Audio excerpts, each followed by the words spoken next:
ছি ছি, রুচি এত খারাপ। স্কুল ফাঁকি দিয়ে তুই এই মেয়ের সাথে প্রেম করছিস, যার মা কিনা আমার বাড়িতে কাজ করে। তুই এই মেয়ের সাথে প্রেম করছিস, আর তুই আমার সম্মানে দিয়ে খেয়াল করলি না। চল। না বাবা, আমি যাবো না। আমি ওরে ভালোবাসি, আমার ওরাই লাগবে। কি তুই আমার মুখের উপর কথা বলছিস? চল।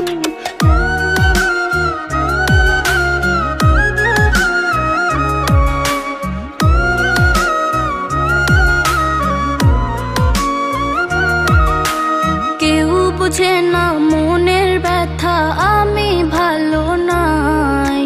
প্রেমের মাঝে এত ব্যথা আগে বুঝি নাই।